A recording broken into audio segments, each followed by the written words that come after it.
Welcome, educators. This episode, it's number 45 already, and I'm so excited to talk to my guest of today. I'm joined by a wonderful woman who is a natural, I would say, a born educator, and she resonates with hope, with love, and with humor. Being in her presence is a true gift because she's fully there. And I'm assuming students in her classroom feel seen, feel heard, championed, and inspired. So I'm so glad we get to continue our magical conversation. Zaneta Brown, welcome to the Embodied Educator Podcast. Thank you so much, Liz. I'm really, really excited about this opportunity. Nice, me too, because we already had such a wonderful conversation before, and you taught me so much expressions in education, like the sage on stage. I was like, oh yeah. So it sounds like you earned your stripes in education. I can't wait to share. So let me introduce you a little bit more to the audience so they know what you're doing, what you've been doing, and what your mission is, and then we can keep it going. Perfect. All right. Dr. Zaneta Brown Ingles, is that is that your official name, by the way? Zaneta Brown Ingles. That's what I saw in the email. Oh, English. Zaneta Brown English. Yes. Oh, I love that. Zaneta Brown English. She's an educator and a serial entrepreneur on a quest to improve the world by connecting with other beautiful souls who also wish to shake up the landscape and create a more level playing field. She holds an EDD in higher education, a master's degree in arts and teaching, and the bachelor's degree in English with a concentration in writing for television. She has had the pleasure of working in education for over 20 years as a supervisor, consultant, teacher, positively impacting the lives of thousands of students. And one way of paying it forward is as program manager for Just One Academy, which is all about youth empowerment and transformation. And Zaneta has seen many, many classrooms internationally and around the States. She's currently based outside Washington, D.C., in Charles County, Maryland. Am I right? You're right. You Yes. got it. And she works with 2 feet on the ground in middle school with kids from grades 6 to 8. And Yes. she loves, loves, loves, and will share or guide us through a little reflective journaling. So I'm looking forward to that one. And today, dear Dr. Zaneta Brown, I would love to explore what embodiment looks like, and not just in theory, but in the reality of our classrooms, our bodies, and cultures, and everything that comes in our classrooms. So, welcome.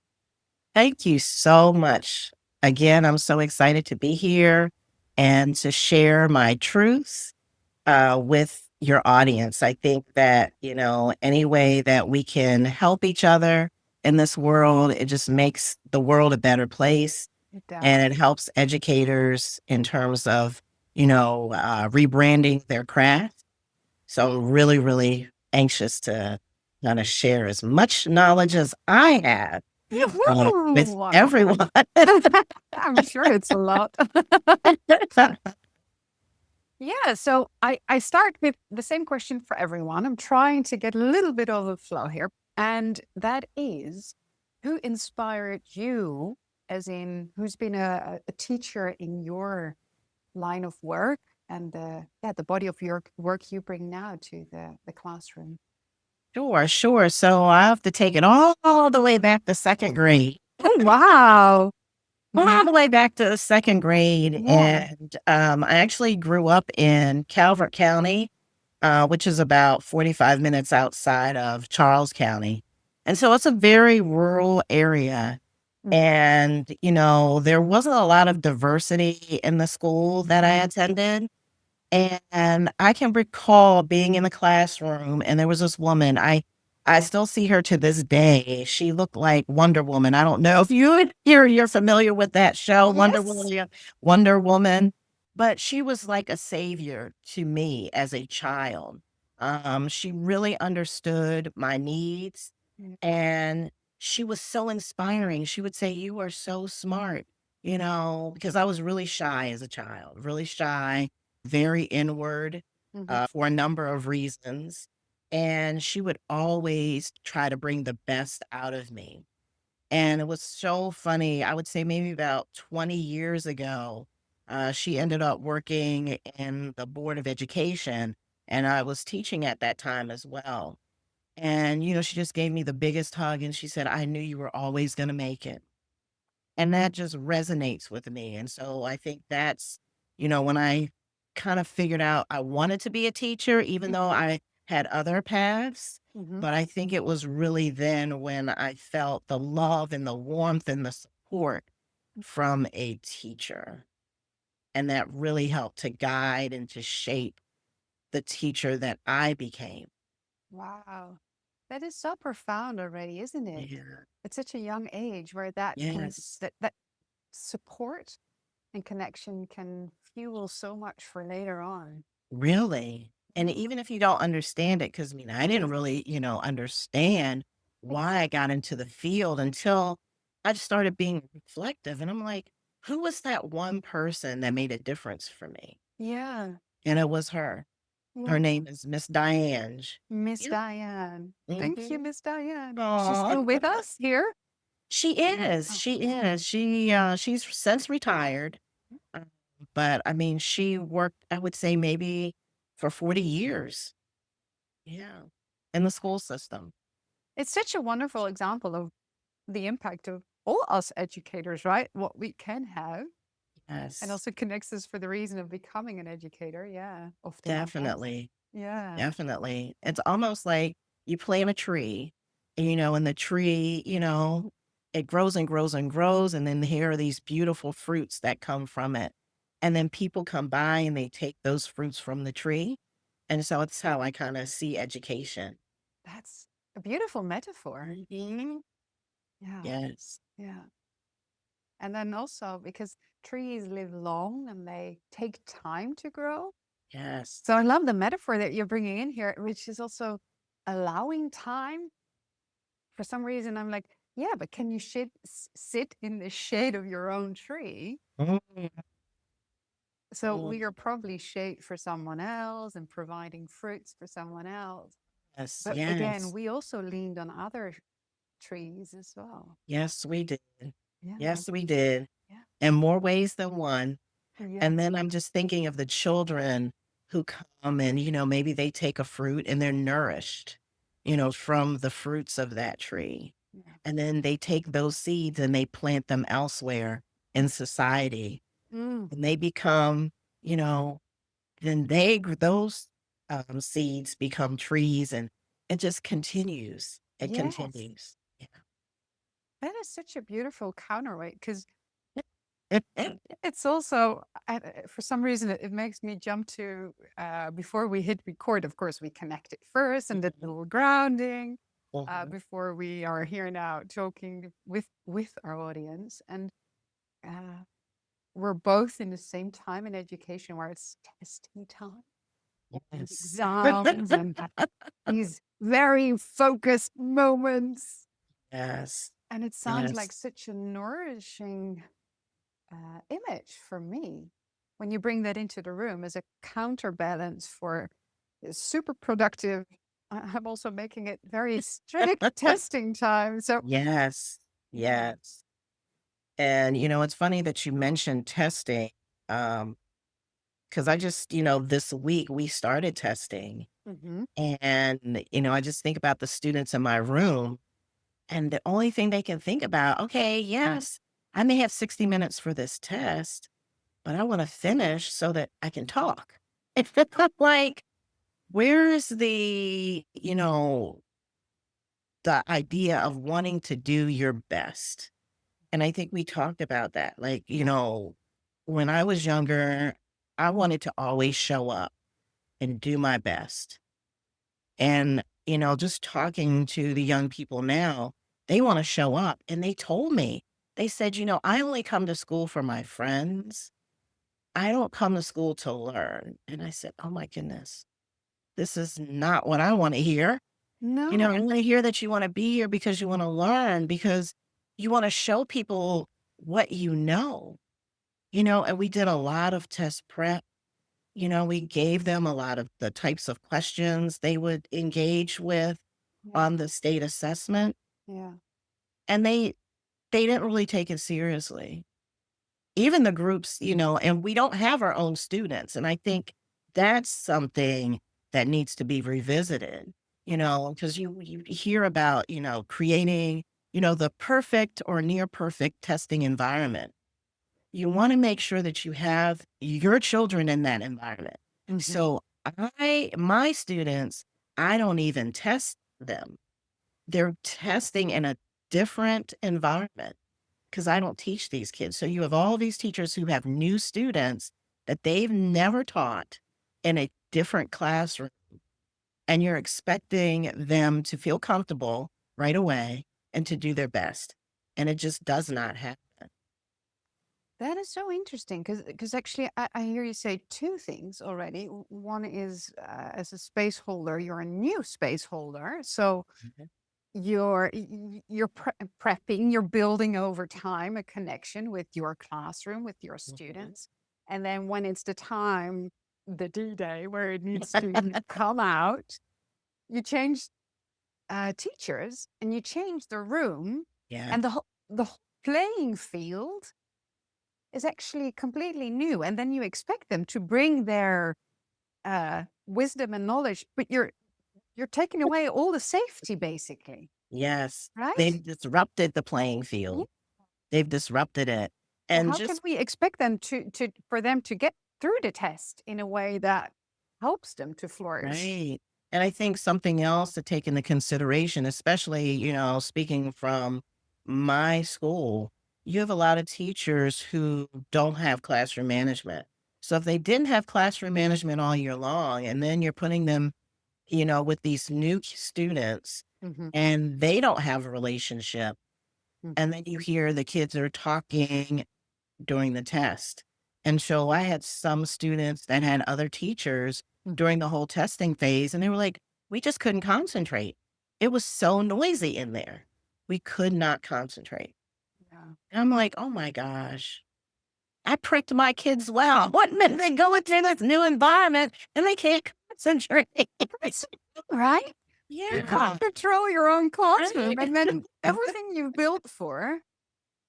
So it does. I mean, I'm thinking, well, it should be common knowledge, then common practice, common sense for every teacher. So then, if even if you exchange, at least there's this foundation present, and that's of Yes. course not happening. So then No. it's all over the place. Yeah.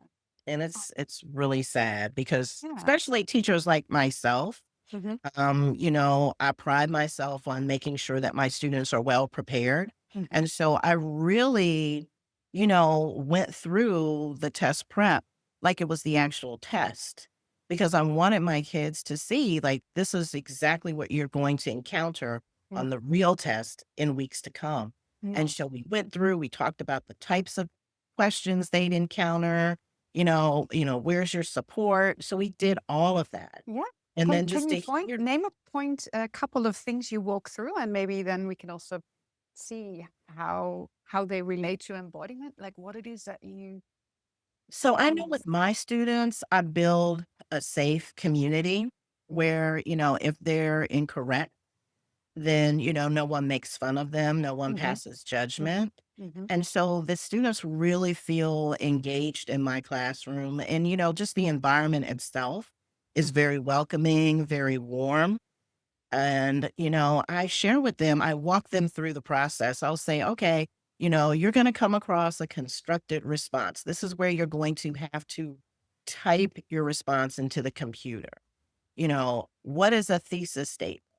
If I gave you this type of question, um, who was the narrator in this book?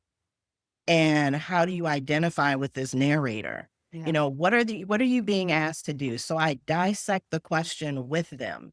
Yeah. And as they understand what they're being asked to do, and I'll say, go through the paragraph and highlight information that you would actually use as support to answer your question. So I really take it and we drill down deep. And then I'll say, Okay, you have your claim, you have your evidence. Now we need to move on to your reasoning. Why does your evidence support your answer? And so we talk about those things. And then, say, for instance, they have a selected response question. Okay, I've read this article. Here is a type of question that, I've come across. It's like, it's a right there type question. So the answer is right there in the text. Where is it? Which paragraph? Yeah. And so we talk about just the types of questions that they'll come across. The right there question, it's a think and search. Maybe it's an author and me question, or maybe it's an on your own. I have to infer. So we talk about the four types of questions. And then we talk about, like legends and keys and all of those the graphic information that's found in an article that they would actually use to help them answer the questions. So I take all of that time to support my students to get them to the right answer. And then we talk about, the fact that makers try to trick students. And so I say, okay, well, which answers can you eliminate right off the top? They actually Yeah. have no bearing to the story that you just read. And Yeah. so they'll say, okay, I can eliminate two. I said, great. Now you have a 50-50 shot of getting to the correct answer. Yeah. So we talk about that. Yeah. We talk about those various strategies. Mm. And then we'll talk again, like I said, about the text features. It's almost like, okay, there's a footnote at the bottom and it helps you define the word that's in the paragraph. So we do a lot of that kind of work. Mhm. And, my students have really grown. I'm just thinking because we take benchmark exams, and Yeah. I actually administer those exams myself. And then we have what's known as progress monitoring. So the benchmark exams that I provide, it's through this company called Acadience. And they sit right across from me. So it's a one-on-one type test. It's an oral reading fluency test. So the student will read a passage. Yeah. Then I'll say, okay, can you tell me what you just read about? Yeah. Or there'll be maybe two or three questions pertaining to what they read. Mhm. They'll have about 60 seconds to read, and then they'll have about 60 seconds to answer the questions. Mm. So, what I've noticed is when a child is sitting right across from you, Yeah. they tend to do better than if they're on a computer based test. Mm. And I said, I think I know the reason for this because there's a human connection when you're sitting across from a child. And I say to them, I say, you know what? You're going to do very well on this test. So I really get them excited about You're it. championing them. Yeah, yeah, before they take it.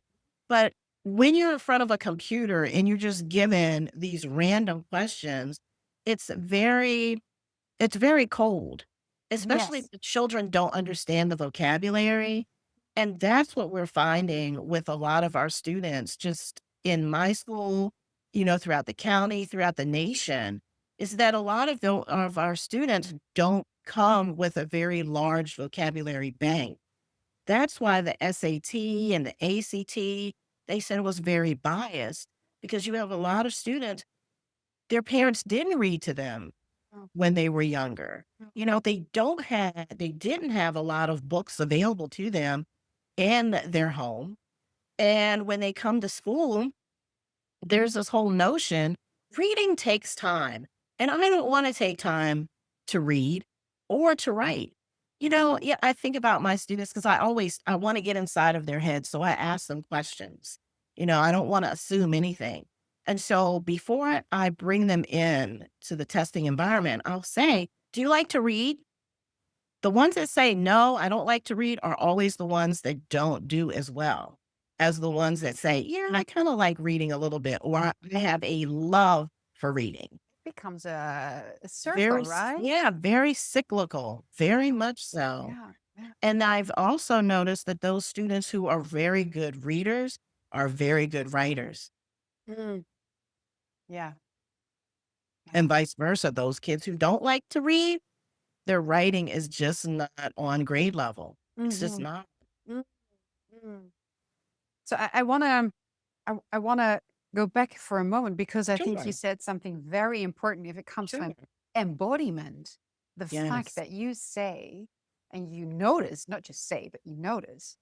And I'm reading a book. I mentioned this, I think, in our call Yeah. before. It's from Marianne Franke Grieg, a German lady who's been doing a lot of family constellation work. And then this is exactly what you're sharing, that you're the support in the Yes. room, just first of all by being there, but being there as a champion, being there as a regulated educator. So you don't Yes. bring all your stress in, but you're there for them in Yes. the moment. They're like a beacon of Mm. radiating love with Yeah, boundaries and, and guiding them. That makes all definitely. the difference.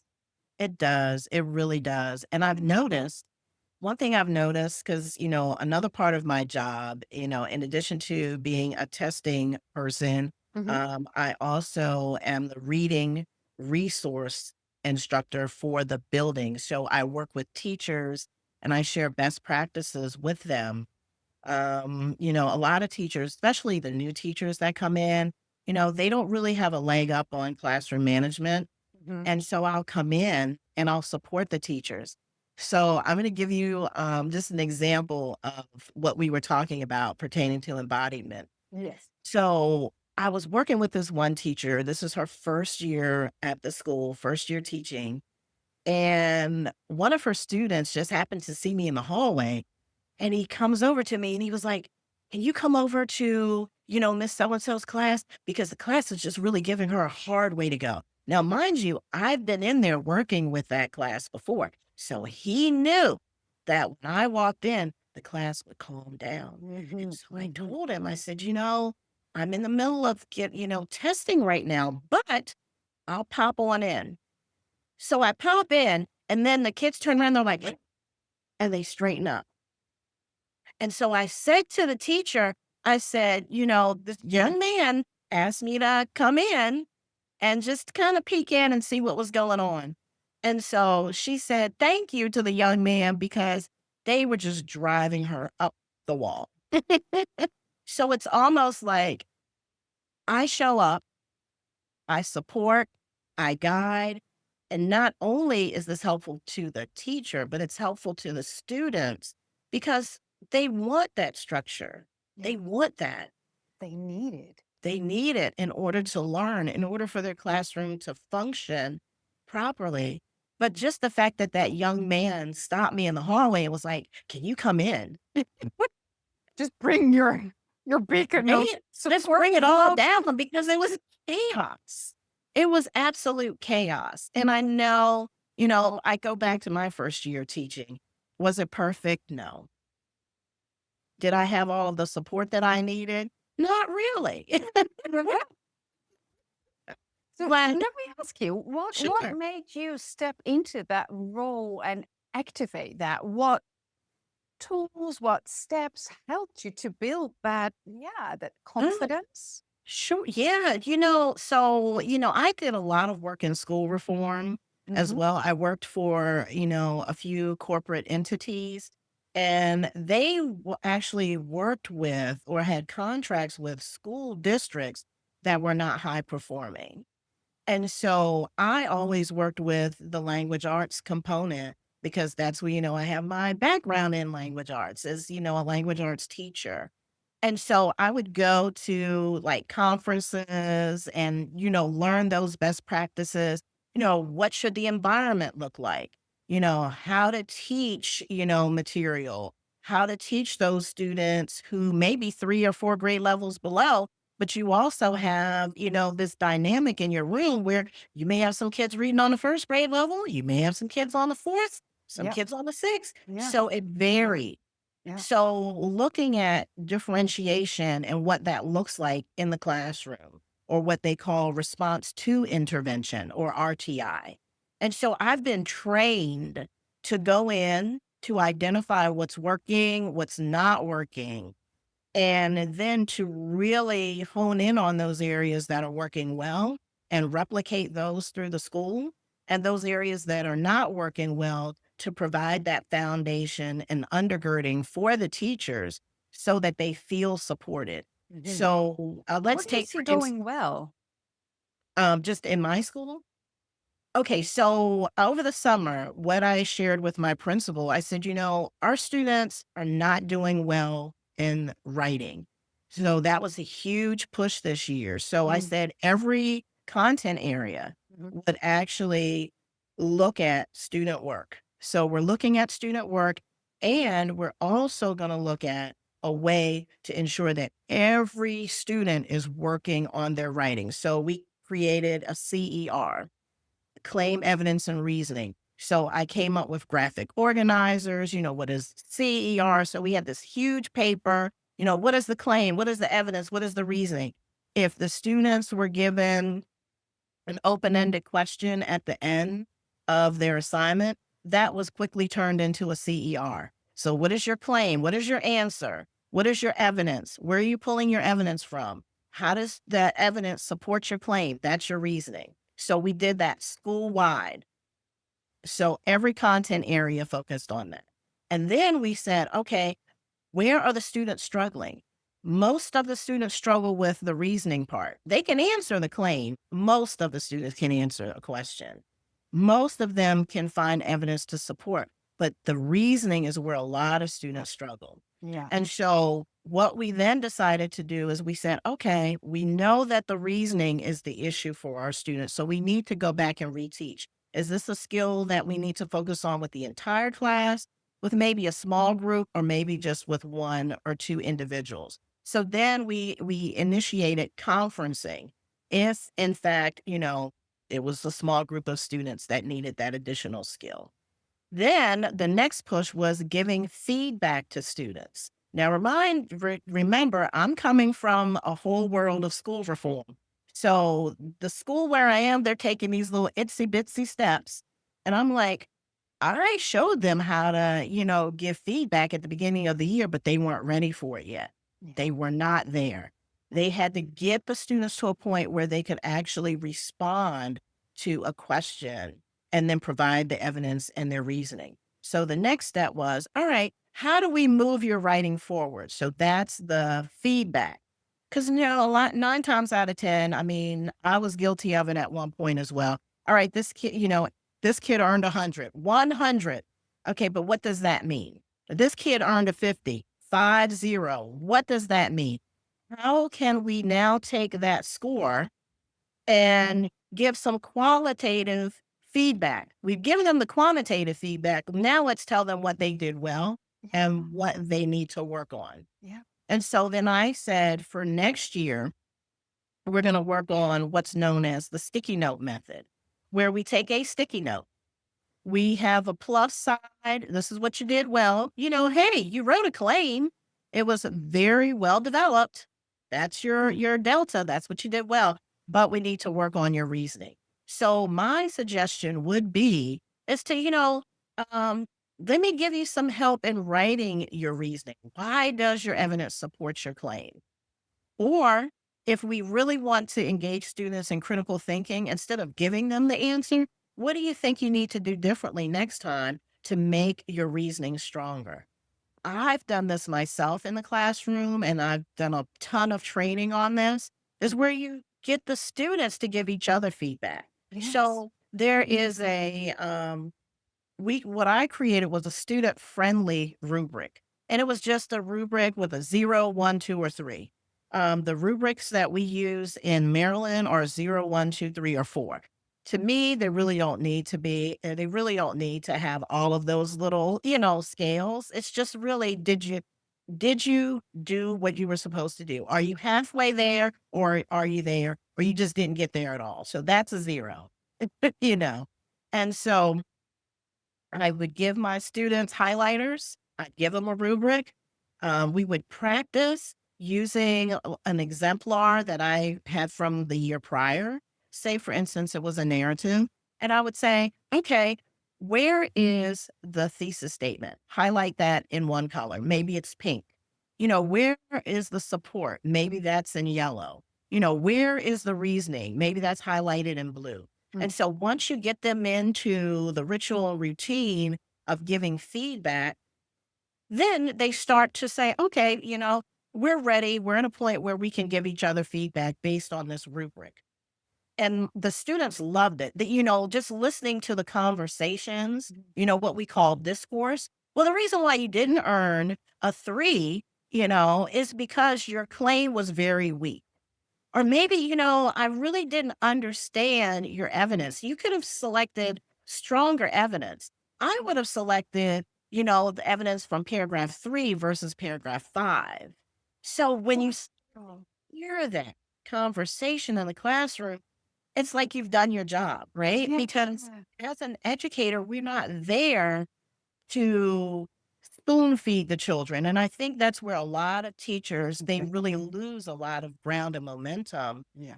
because we want the students to not only learn the process, but can you replicate it? And when you go back to Bloom's hierarchy, we think about this. It's like, okay, can you teach someone else? Yeah. When you teach someone else, that's really the highest order of thinking because Mm-hmm. it shows that you not only understood it, but now that you can teach someone. Yeah. Wow, that's quite a process that you built. Yeah. Tiny micro steps that are very profound because I think it starts with the claim, evidence, reasoning. I'm just also summarizing. So if I got it well, as in that's like a grid or a steps plan that you put into place for every teacher to work with. So regardless of the teacher and the place where they know this Yes. cycle. And Yes. first of all, right? Yeah. So you can lean Yes. into that. And then you said something like building this giving feedback culture with a ritual of routine. And that Yes. is, I think, so I'm curious, like what works well there from also an embodiment point of view. So the kids start to value that. How do you play with that? Because Well, it's scary as well, giving feedback. mhm. It's vulnerable.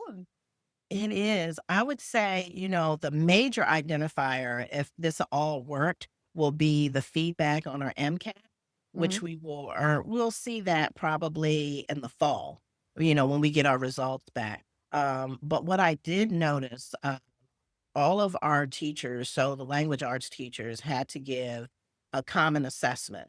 So there was a common assessment for sixth grade, one for seventh, one for eighth, and all of the reading resource specialists came together and we graded. So I'm thinking my school, I had to grade 800 papers. And yes. Now, mind you, it's all online. Everything is online, but just just focusing in and scoring not only for the content, but also grammar. So the writing conventions. So we did all of that. What I noticed is that many of the students, they actually wrote like C and then wrote the claim, the E, their evidence, and the R, the reasoning. Now, was it a little disconnected? Because I mean, you have to connect it, with transitional words and phrases, Yeah. but they got it. They were using it. Mm-hmm. So I'm like, okay, this translated very well. We see it, as evidenced by the common assessments. But the true telltale sign of whether they really applied what they were taught will be on these state assessments that they're currently taking now. Mm. And we will receive the evidence from those assessments in the fall. So my fingers are, what, I'm like, we're gonna do this because this is the first time that the school has actually said, you know what, we're doing this in every content. Even math. My math counterpart, she was on board with it in the Oh, summer. wow, that's cool. Math is usually the ones that are like, oh, well, we don't write in math, but you do. We have our own structure. We have our numbers and our calculations. And it's so funny because the graphic organizer that we used in the school, what is your claim? What is your evidence? What is your reasoning? My counterpart, she immediately jumped on board Mm-hmm, mm-hmm, with mm-hmm, that. And mm-hmm. so the fact that she did that, I was like, great. because, social studies and language arts, it's like they're kind of like cousins, Mhm. right? Mhm. And math and science are kind of like the cousins. Yeah. And so when I saw math jump on board, I said, you know what? We've got it. We've got the whole school involved. Yeah. Everybody's on board and I love it. So I'm really excited just to see how this is all going to play out in the fall because I know that the kids have seen it now Yeah. over and over again. And it's kind of like it's molded, into just their conscience Yeah. and their way of thinking of how to attack a question where they have to respond to it. It's beautiful. You gave them a framework that they can apply in multiple situations in the future. Yes. And that's also something I was thinking about. And that draws back from something one of your students also said that I want to talk. I don't want to do the test. I want to talk. And then they also say the ones who don't like reading, they also don't like writing and they don't. So you gave them a foundation.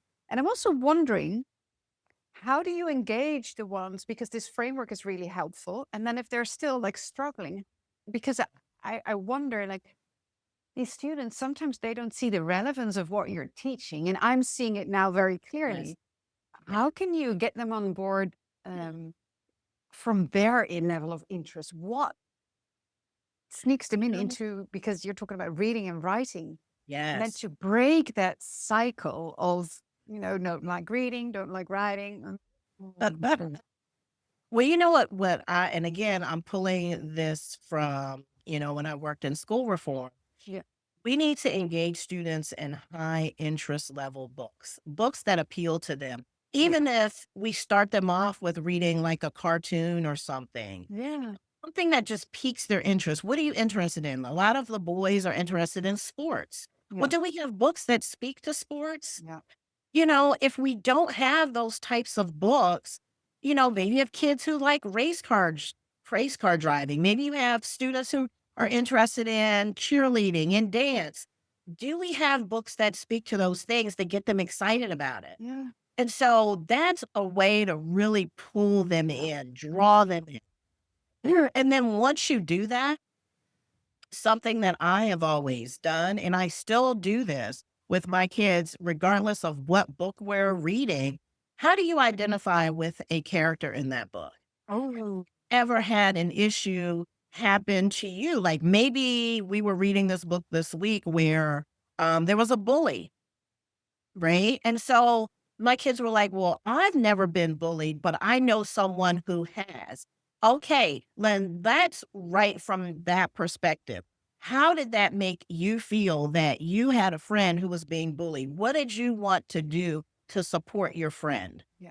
So you tie that in with, okay, does this book speak to you personally? Mhm. Does this book speak to maybe another book that you've read? Yeah.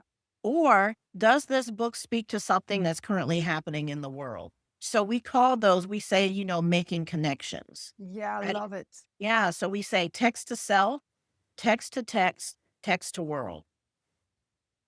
And And do it the same with education and in the setting of embodiment for self, for others, in the world. yes, yes, look at that. Isn't that awesome? It just flows. Yeah. Yeah. Yeah. And I think because of, my background in school reform, it has Yeah. helped to shape me as a practitioner, as someone who shows up, someone who wants to not only do better myself and be better, but I want the world to be better. I want our students to be better because they are the next round of leaders. So how do we encourage them to be interested in what's currently happening in our world or what's happening in your school? Yeah. How do So they getting respond to that? What do they come up? Hi there. A very quick break to announce a free workshop I have to offer, especially for you. From Doing to Being, a 1-hour workshop to experience letting go and leaning back, allowing yourself a moment of rest, a moment of restoration. And as educators, we often are on the go, go, go. Exams are done, next course is already lined up, and we need to teach. So I wish you a place of doing less, a place of nourishment, and the place of reviving, so you can return with some more zest for holding space for your learners. It's a 1 hour taster to a retreat that's coming up. So if you're free, join us this Tuesday, May 27th, 7:30 p.m. Amsterdam time. Go to www.theembodiededucator.com/events. You can sign up there. Now let's get back to the second part of my conversation with lovely educator Zaneta Brown Ingles. Because they are the next round of leaders. So how do we encourage them to be interested in what's currently happening in our world or what's happening in your school? Yeah. How do So they if respond to that? What do they come up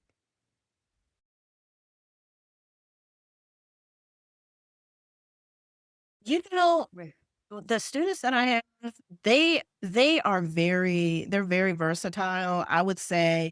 And because I know like a lot of the themes in the book, like for instance, bullying, that was a huge one in our school Yeah. where kids were being bullied for one reason or another. You said And was. Is that different? You said was, not is. So I'm curious, is there a change? Did something happen or change or? well, one thing I've noticed a lot of the students, and I could share some additional information with you in terms of, okay, let me give you an example. So, for instance, if we have students that are vaping, because that's a huge issue in our school now, Yeah. students are vaping. And we had a young student this week who we thought had OD'd. And the students immediately, they said, we can't wake this student. And so they told the teacher, and the teacher jumped into action. And the teacher shared with me, he was like, finally we woke him up, but his heart was beating so hard. And the students, they said, we want to tell you who gave that to him. So they will come and they will tell you what's happening. They will share information with you because in this country, we have this. I don't know why these kids they're saying this, but it's a no snitching policy. Back in the day, they would say snitches get stitches. Well, that whole idea is still, prevalent today. Yeah. So I really do believe that that children care. They want the best for each other. Yeah. They may not say because they're afraid that somebody is going to look down on them, Yeah. but they still have that sense of urgency and compassion. Yes. And they may not share it with everyone, but a trusting adult, they will go to and they will share information. So I've definitely seen that, the students, even though, sometimes they give you a run for your money, that there's still a sense of caring there. There's still a sense of responsibility when it comes to their peers Yeah. and some of their teachers as well. And again, it goes back to the embodiment. If you build the relationships Yeah. with your students, Mhm. they will make sure that they look, well, that's what they call it. We'll look out for you. They don't want things to happen to their teachers, you know. It is beautiful because it's coming from this this care, and I'm feeling like this group hug feeling when you're part of the pack now. You're with us, so we'll take care of you, and then Yes. that is so. It's amazing. It is, and it's also a little bit animalistically beautiful if you can work with that and around that and through that, and then to create this culture of feedback giving that you do in class, a Yeah. culture of talking where they don't pry. And because I'm just now thinking of the moment where you said when they're in the test, there are some students who just want to talk, so they go fast and then they look at others like, Yes. Like, hurry up. I want to talk. It's like, hurry up. And so, Pressure, yeah, yeah, yeah. So there's group even pressure, but but Les, even when I saw that, yeah. I responded to it. And I think What did you that do? made a difference because then the next time the students who were taking their time, Yeah. I saw that the other students, they just either put their heads down or they were just like quiet I'll and they said surrender. absolutely nothing. And they weren't looking at the other students who were, yeah, they were actually utilizing the time that was given to them.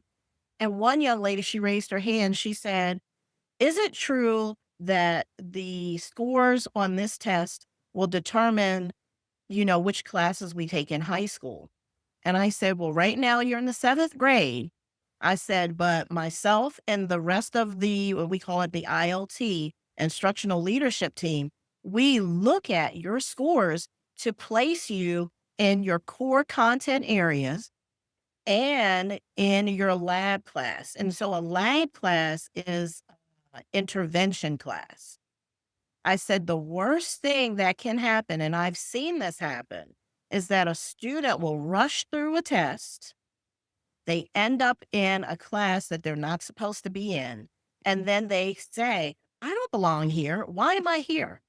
And then they have to wait until the second round of benchmark testing to prove that they don't belong there. Because we look at 3 data points. We look at their iReady scores, we look at their MCAP scores, and we look at any benchmark data. So I shared with you earlier on that I actually give the oral reading fluency test. So all of that data is being used to make decisions.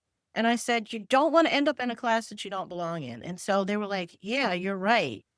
I said, you're smart. You're very smart. I said, show people what you know. And it's not about, I want to make sure that my teacher looks good. Yeah, we want the teachers to look good, but we also want you to show up as your best self. Mhm, Who are mhm. you? And so then Mm. I start talking to them about like college, and I'll say, people apply to colleges. Thousands of people apply to colleges every year. I said, but you're not there to tell them who you are and what you know. They're looking at your transcripts. They're actually looking at the letters of intent that you write. I said, that is what's showing. That's showing up for you. That's who you are. So if you know that you're a 4.0 student and you're not a 2.0 student, why would you want to show up as a 2.0 student and you may not get into that college because you don't have what it takes to compete? Mm. And so once you start having those conversations with them, Mhm, then they're mhm. like, okay, yeah, that makes sense. A lot of that makes sense. That's wonderful. Yeah. Yes. Yeah. Yes. Yes. So it's just all about how you attack the situation. It's what you're bringing into the situation that makes a difference. I think Mm. a lot of times teachers, a lot of them are so burned out, they just don't want to have those extra conversations with children. Yeah. Now, if I didn't address that situation with the young ladies who were taking their time, and the other students are just glaring at them like, and a lot of them, they go like, come on, like, hurry up. Yeah, like, Yeah. hurry up. We want to talk. We But want to that get is on the the phone. power of support we've been talking about, I believe, because actually that's why I was referring to the book where that teacher is exploring who can you. So she puts a chair beside each student in class when they make tests, and then they explore through the year which person, um, or it could be sometimes animal too, but a loved one in your life could Mhm. be a support next to you. And just by the chair, having the actual chair, she starts with actual chairs and then imagining, oh, my mom is there, or my grandma, or my dog, or my father, my brother, my sister, Yeah. my aunt, my teacher. And so what you were putting these chairs next to these students. That's what I'm now envisioning and connecting here. Like to so beautifully make the ones who were wanting to rush feel supported in, okay, I need to be part of this group. I'm faster. I'm surrendering. Mhm. And then the ones who are like, but I'm not finished, feel like they can relax and take their time. It's their moment. If they want to be the 4 and they need this, they got it. And they're allowed to take their time and not rush. Yes. I wish sometimes I had you or a teacher who put that chair next to me to really take my time and not rush because I feel this. underneath, because that's the undercurrent, right? That's why embodiment is so important. And we're talking about these things. Mhm. It's this culture that slowly takes over, and that Yes. our role as educators is to Yes. step in and be that support first. And to kind of slow down their thinking. I think, just in life now, everything has sped up. Like time has sped up. It's this whole idea of instant gratification. Like, I want it now. It's like this fast food. Everybody's in the fast food. Nobody wants to cook anymore. And so with students, they want this instant gratification. They want it, Fast it's food learning. there you go. It's like, and I call it TikTok brain Yeah, because I said I'm going to write a book about that. And that's going to be the title of my book because a lot of these I young, want it. That book. a lot of these young people, it's like they can only really focus for maybe 2 to 3 minutes at a time. So you have like snapshots. Yeah. And that's why when you're teaching, it's so important to Mm. make sure that we are chunking the text, Yeah. maybe paragraph by paragraph. Back in the day, we could ask students, and maybe in some schools where students take education seriously, they can read an entire 2-page article and then respond to the questions. But with many students who are just like, you know what, I hate reading 2 pages, even a 1-page article, they'll cry about that. Why do we have to read this whole thing? Like a whole thing? It's one page. Like, It's not a book. reading about this, but it's a whole page. And so Yeah. it's like chunking it, like paragraph by paragraph. Okay, what did you learn from this paragraph? Okay, who are the main characters here? What is the conflict here? It's like you got to break it down for them in chunks, and it's easier for them to digest. And I think also as educators, we have to accept that it is the culture and it is the only way to break through and not resist it with a book. I read books in the past. Yeah, well, you're old. You're That's right not the now, same thing, right? right? You're right. And you're really going to get a kick out of this. So Yeah. during the test, they say, okay, how many questions are in this section? I'm like, are you serious? And then it comes up across their screen. Okay, this is one of 11 questions. 11 questions? Yeah. I'm thinking to myself, it's just 11. To me, it's just 11 questions. To them, it's like 1,000 questions. It's another way of thinking and perceiving, isn't it? But if we don't realize that, and because we come from maybe 1 in 1,000 is a lot, 1 in 11 is easy peasy, but if it is for them, it's their truth. So they will feel the stress and their bodies. So we do need to address it in the moment and in the practice, like you do with a lot of prepping, so they Definitely. don't stress out and they slow down. Slow down. And I think because I want to get it in, I know you have a love for slowing down because I do believe reflective journaling is a beautiful way of slowing down. Can you first of all share with us what it means for you to do that reflective journaling and then maybe guide us into a prompt or. Sure, sure. Yeah. Well, I have always been a reflective person just in my thinking, anything that I'm doing in life, and especially as an educator. Yeah. What are some things that I'm doing exceptionally well? What are some things that I need to change? What practices do I need to focus on for the upcoming week? And so I started journaling, and I have just some examples here. That this is something that's real. It's realistic for me that I do on a weekly basis.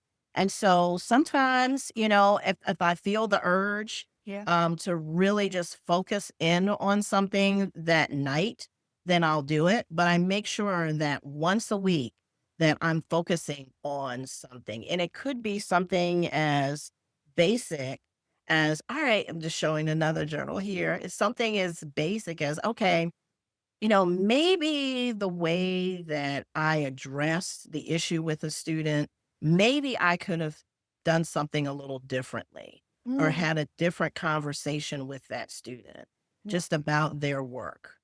Or So you maybe, reflect on basically your work, or is it, do you have like a structure for your questions that you follow? Or No, one thing I about like me, this one. It's like a yeah, rocket. this I saw this and I'm like, oh, this is I want to neat. touch it too. Yes, it's awesome. I love I it. love it.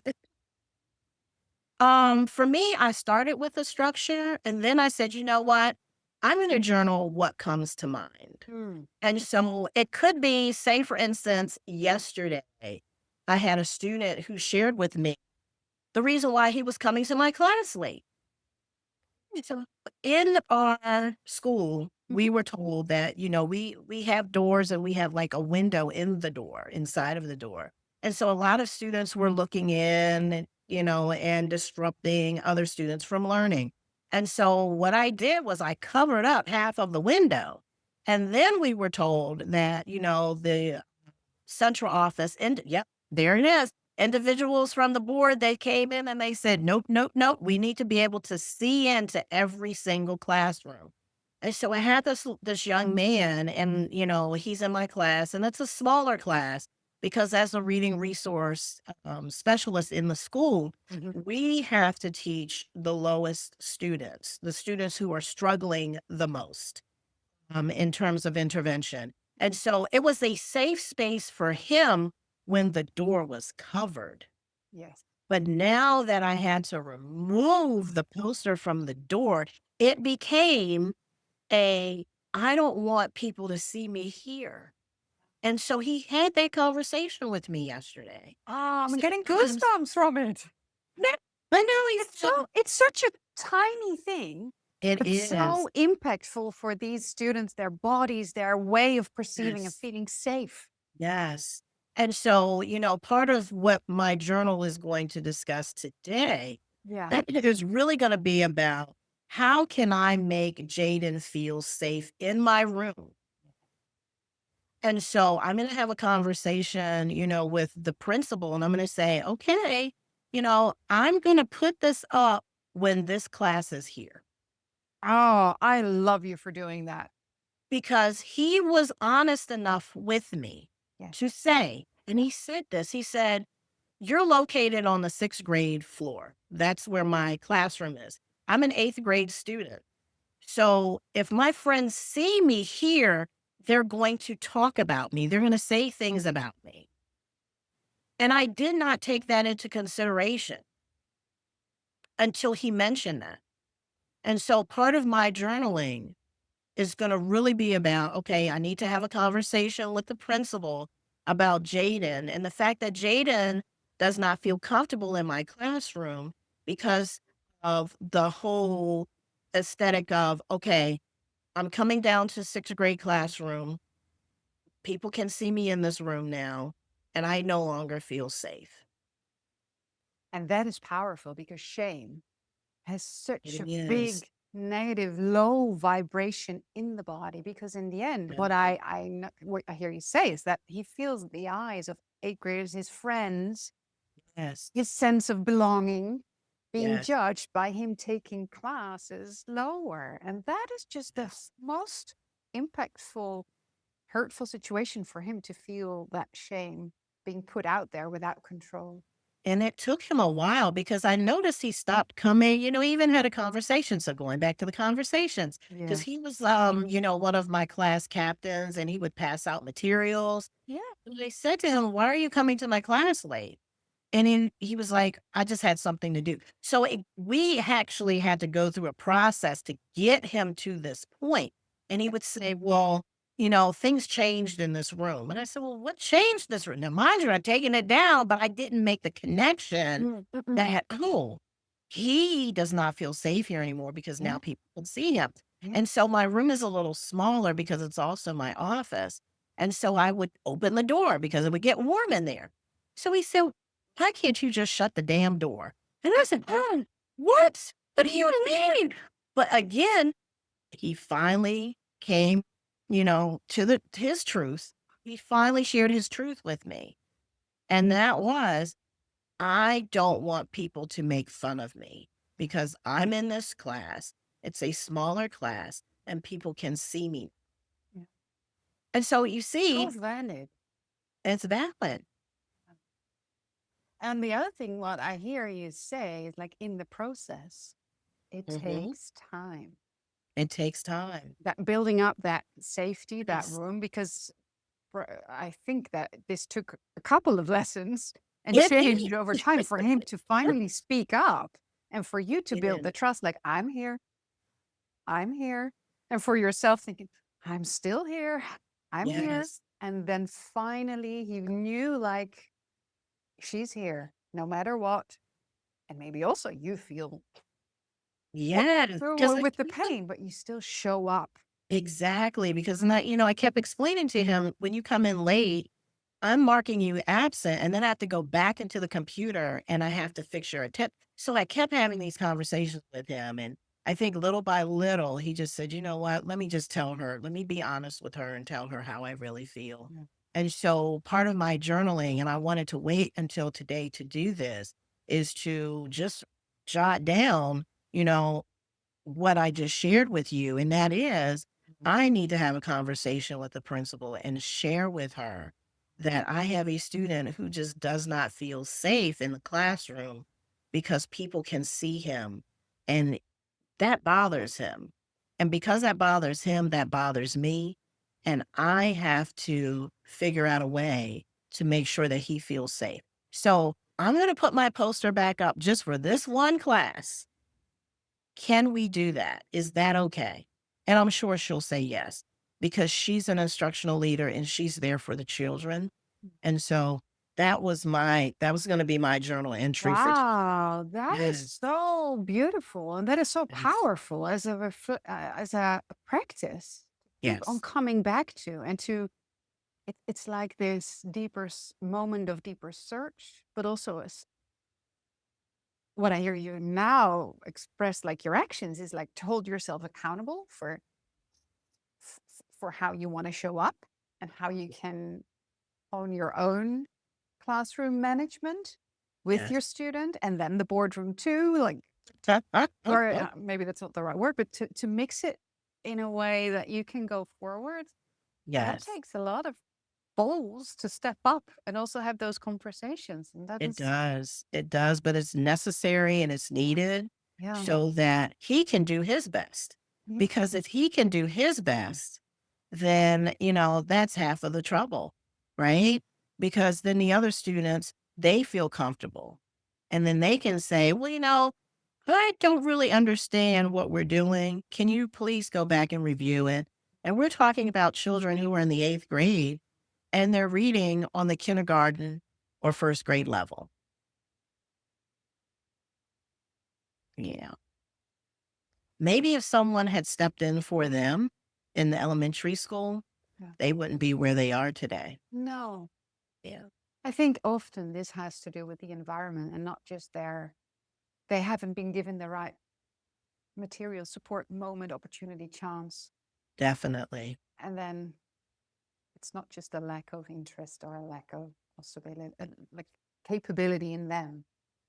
Yes. That's just a whole nother lens that you're bringing here, because it's so easy to put them in, well, you should be here, you're not fitting in there, so just come up and here you get the lesson. Yes. And their lives do continue with their friends and the way they're perceived. Yes. And I think this also draws back to that culture of really providing safety and allowing mistakes and allowing different levels, and then Definitely. also maybe addressing the And it's cultural a piece. growth too. Yeah. And I feel that, we ask the kids to leave their egos at the door.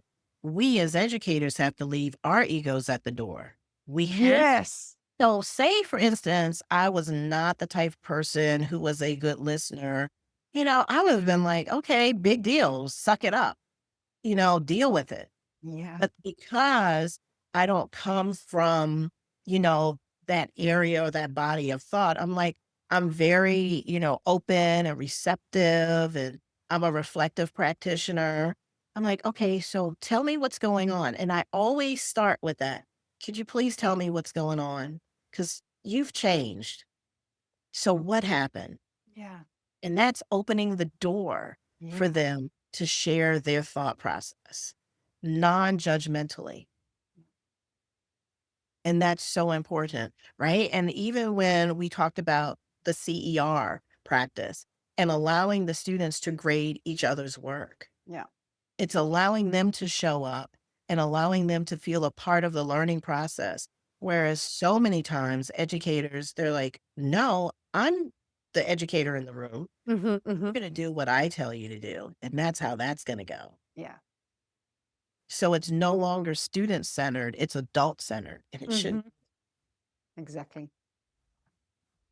And for some reason, that when you said that, that brought me back to it's quite a thing when you share that vaping is a problem and somebody OD'd on vaping, right? Talking It was about scary. embodiment. And It was so scary because, and this was an eighth grade teacher, and he kind of, you know what? He reminds me of John Lennon. You know, John Lennon, wear the glasses. He looks just like him. And said, he's just a wonderful teacher, wonderful, amazing teacher. Like he just brings so much energy into the classroom. He does the morning announcements. He's just a ball of energy. If you can imagine John Lennon on steroids, just like, hey everybody, welcome to today. He has this music in the background playing on the announcements to get everybody excited. He's just like this in the class. And so when he said, Doc, that's what he calls me, Doc. He says, Doc, I thought he was a goner. I said, oh my God. He said, could I get in trouble for this? I said, no, you didn't do anything. I said, the young man came into your room, he laid his head down on the desk, and the students were trying to wake him up. They couldn't wake him up. They were saying to you, there's something going on here. He's not waking up. They're shaking him, shaking him, shaking him. He called the nurse and, thank, thankfully they were able to wake the young man up, but he was immediately taken to the hospital. They said that whatever the vape was laced with something, they didn't identify what it was laced with. But, as soon as the young man was released from the hospital, the next day he had a meeting at the Board of Education to be expelled. And then they found out, remember we talked about this, students came to his aid and shared who gave him the laced vape. So now that young man is going to be expelled. not the boy who actually OD'd. Both, Or both. both. Mm. But vaping is definitely an issue. And I think for next year, and this is something I shared with the school, that we need to have a parent university, right? Because we think about it as educators, we have their children for 7.5 hours a day. Then they go home. A lot of them may not live in the best neighborhoods. They're coming in contact with adults who didn't have good experiences in school. They're doing a lot of things they shouldn't be doing. Yeah. Right. And so those kids are coming through those communities. Yeah. So I said, we need to talk to the parents about testing. What does the testing mean? What are the upcoming test data? What does the test data say? And then how do you have conversations with your teenager? And I'm just joking, but just to clarify, you mean the test the students have now in at the moment, right? Not the parents is testing to Oh, parents, which no. sometimes it would be necessary too to just put the joke in here. But just, analyze, what is for instance, if it says on this iReady assessment that my child is reading at the 3rd grade level and they're in 5th grade, what does that mean? Yeah. What does stretch growth mean? How can I support my child at home to ensure that by the time, they're in 8th grade, that they're reading at grade level? So involving all of the individuals, myself, the counselors at the school, the mentor teachers, having all of those people. And It's then like a trinity, like the parent, the child, and the school, and everybody involved. Definitely. So that they understand what we see and what we're dealing with and how they can support their child at home. Yeah. Yeah. Because I think that's the piece that's missing, the parental or the guardian, because a lot of the young people that we encounter, they're living with mom or grandmom, There's no dad in the home. So having those conversations too, what does that look like? What is the support that we, as a school can provide? You Yeah. know, and we also have community advocates. So if you can't afford your groceries, then we have someone here that can help you.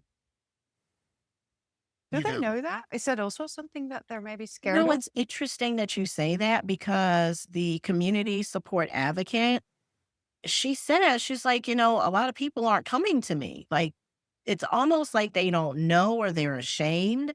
I know they have like Thanksgiving baskets, they'll do Christmas baskets, Yeah. but the other support that's there, like if you can't afford your medication, if the child can't afford, the medication, or, maybe the child needs glasses, but the parent doesn't have the money to purchase the glasses. Maybe they don't have medical insurance. Mm. How do we go about getting medical insurance for my child? So things of that nature, information like that, the community activists can provide. But if they don't know, then they're not utilizing her services. And so again, a parent university, she could definitely be someone who's there on a regular basis sharing, this is who I am, this is what I do, this is my phone number. If you need these things, I can help you with that. Yeah. So that's my next thing, the parent university for next year. We did the CER this year. We're Yes. moving on to the parents. Put it in your journaling and Right? reflect on it. Yeah, that's it. Can you give us maybe, I was thinking about that, like, oh yeah, we did skip the prompt. Is there one prompt that you like maybe giving to your students that we can also practice in a moment? You're gonna love this. Oh, So I great. I used to do this last year when I had a larger class. Yeah. Um, at the end of each quarter, they would actually be reflective. What did I do well? Hmm. What do I need help with? Who can I reach out to for help? And then what do I want for the upcoming quarter? What's grade point average do I want to achieve and how can I achieve it? So there was always a goal. Who's going to help you reach that goal? And what do I personally need to do to reach that goal? Yeah. So something that we could do now, and this is just, it doesn't have to take very long. I always like to make sure that I, give myself a date. So we've got 5/3/25. Yes. And I would say a prompt would be, what did I do well this week? So what did I do well? And what do I want to change for the upcoming week? Mm. It's Or, also yeah. doable. Like So that's it's, yeah.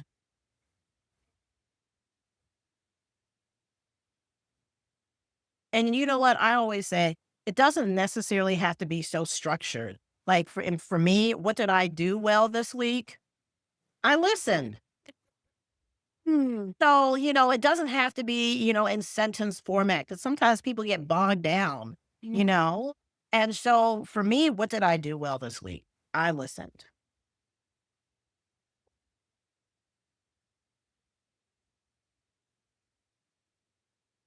I shared with the world. Hmm.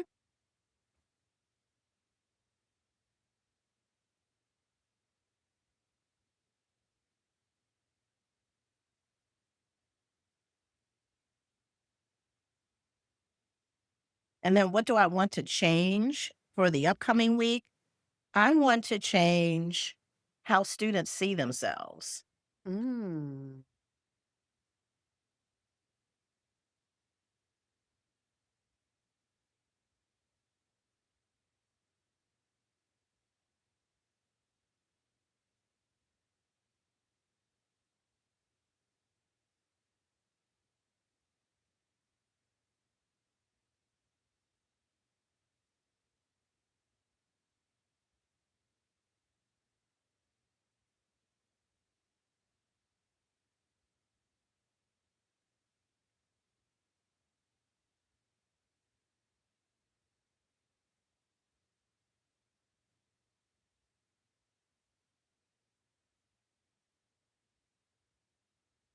Hmm.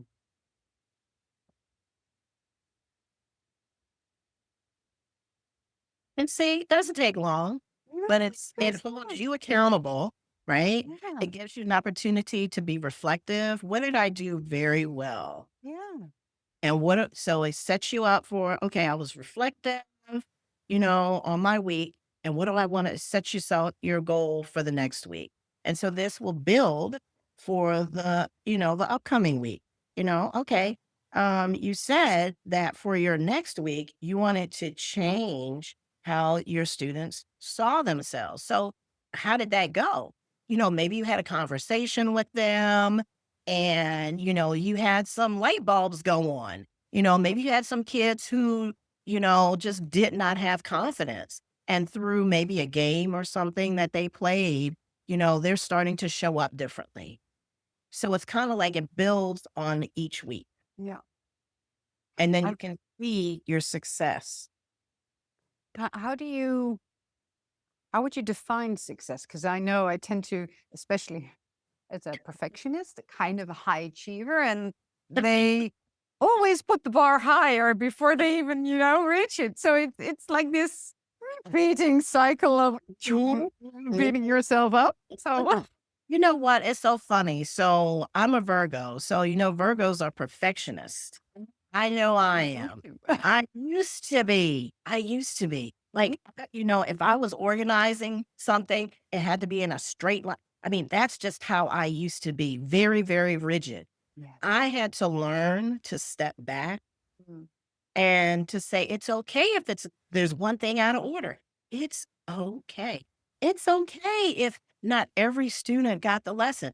It's okay. So for me, it was being patient with myself and being patient with my students and just realizing that everything is not going to be exactly how you want it to be. And I think, Mhm. and it's so funny because my daughter said this to me.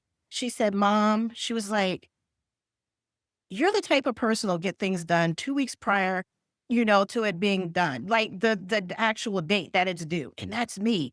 And so I was putting that onto her, like, well, you have a month to get it done. Why don't you get it done like a few weeks ahead of time?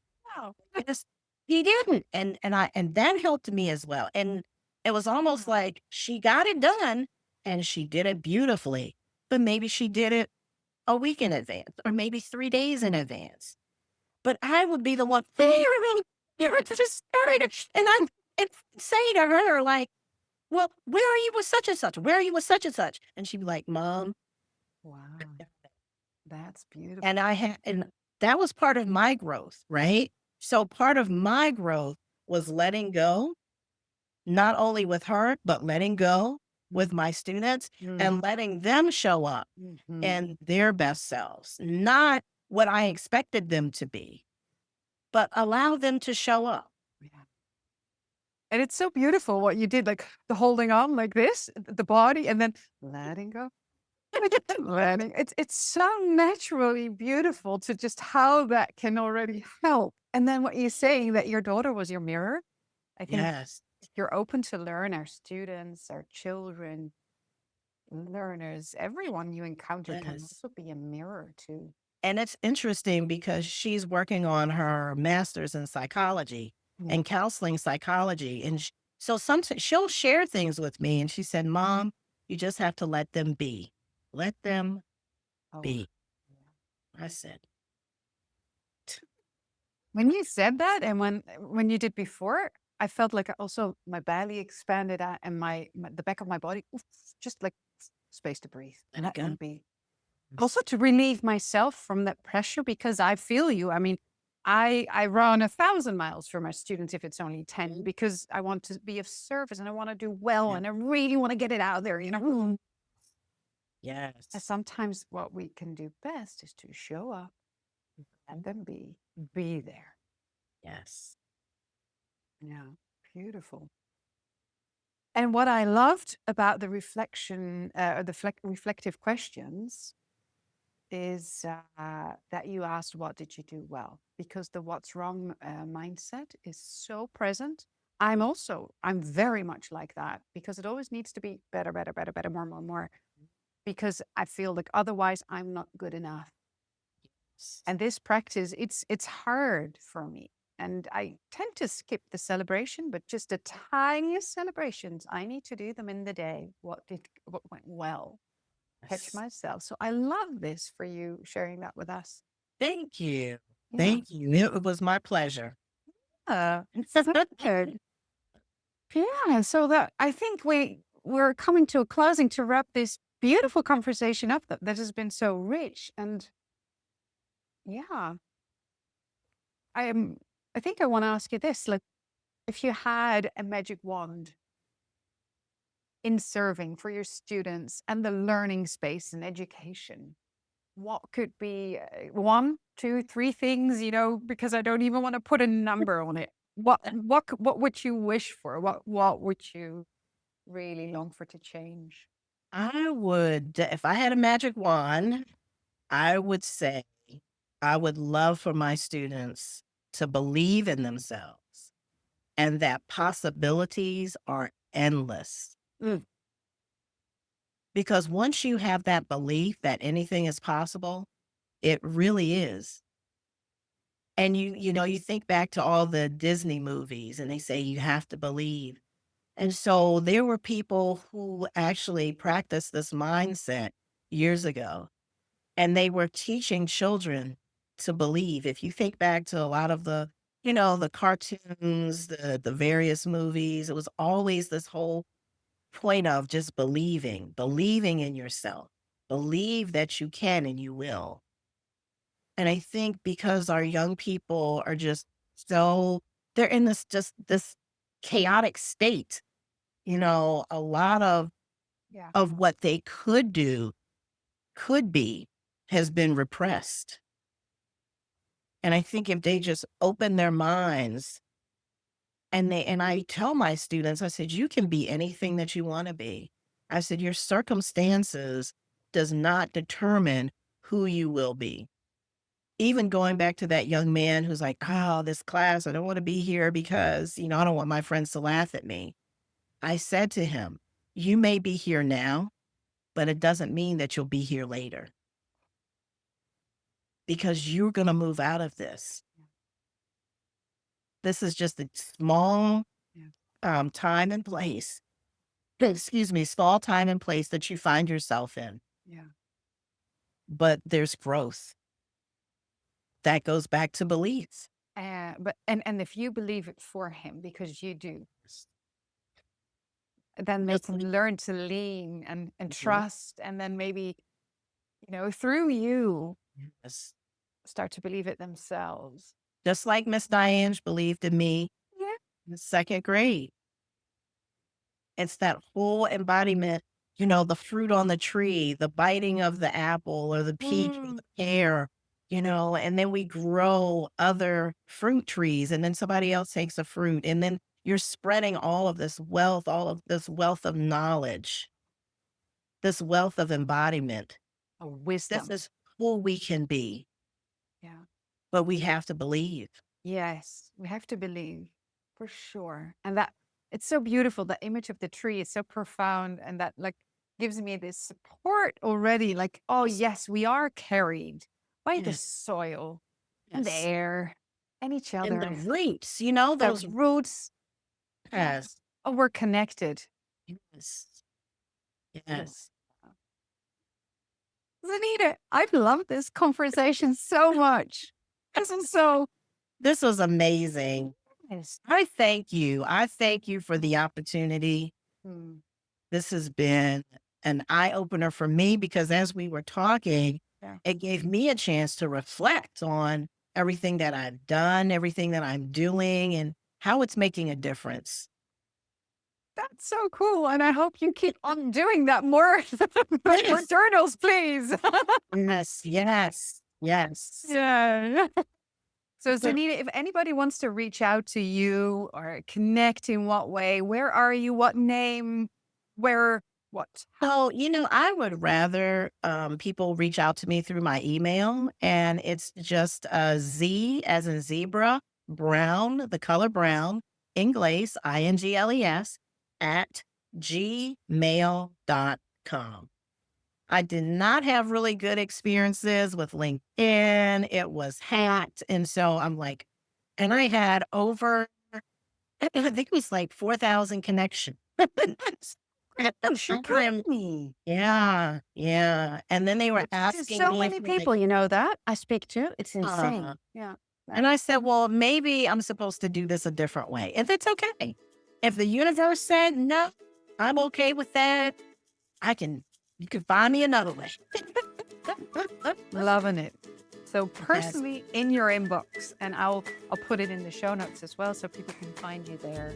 Awesome. I'm excited to connect with any and everyone who has the same, mindset. I'm really big on mindset, and my whole mindset is on improvement. So if you want to change things, like I said earlier, you want to shake up the landscape, please reach out to me. I'm excited, and I'll share and I'll help you. And that's what it's about. It's about growth. Wonderful. End it with that. And a bit Love.